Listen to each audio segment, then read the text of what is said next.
Wing commander Saifur Rahman ওরফে সাইফকে honourable tribunal number একে উপস্থাপন করা হয়েছে। উপস্থাপন করার পর আমরা তাকে জেল হাজতে প্রেরণ করার জন্য আমরা নিবেদন করেছি এবং সেইভাবে অনারেবল ট্রাইব্যুনাল তাকে জেল হাজতে প্রেরণ করার নির্দেশনা দিয়েছেন। সেই মামলায় আমরা এর আগে তার গ্রেফতারি পরোয়ানা চেয়েছিলাম। সেইভাবে honourable tribunal wing commander Saifur Rahman ওরফে সাইফের বিরুদ্ধে গ্রেফতারি পরোয়ানা জারি করে তাকে গ্রেফতার করে সেনা হেফাজতে নেওয়া হয়, আমরা যেটা পত্রপত্রিকার মাধ্যমে জেনেছিলাম। আজকে উইং কমান্ডার সাইফুর রহমান ওরফে সাইফকে অনারেবল ট্রাইব্যুনাল নাম্বার একে উপস্থাপন করা হয়েছে। উপস্থাপন করার পর আমরা তাকে জেল হাজতে প্রেরণ করার জন্য আমরা নিবেদন করেছি এবং সেইভাবে অনারেবল ট্রাইব্যুনাল তাকে জেল হাজতে প্রেরণ করার নির্দেশনা দিয়েছেন।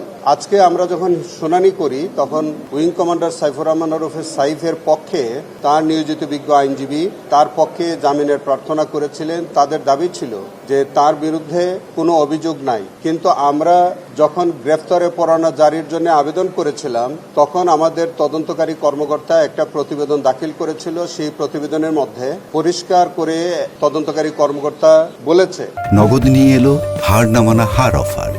সর্বনিম্ন 10,000 টাকা রেমিটেন্স নগদে পাঠালে থাকছে স্বর্ণের হার জেতার সুযোগ।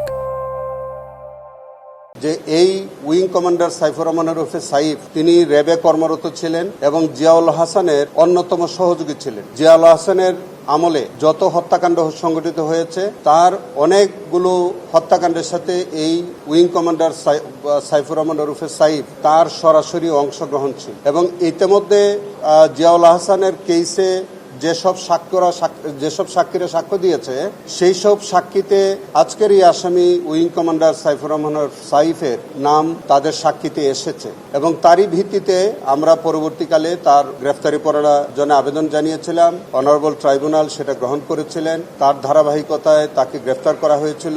আজকে সেই গ্রেফতারি পরোয়ানা বলেই তাকে ট্রাইব্যুনালে হাজির করা হয়েছে এবং তাদের যে জামিনের আবেদন যেটা ছিল সেটা নামঞ্জুর হয়েছে এবং আমাদের যে আবেদন অনুযায়ী তাকে জেল হাজতে প্রেরণ করার জন্য নির্দেশনা দিয়েছেন।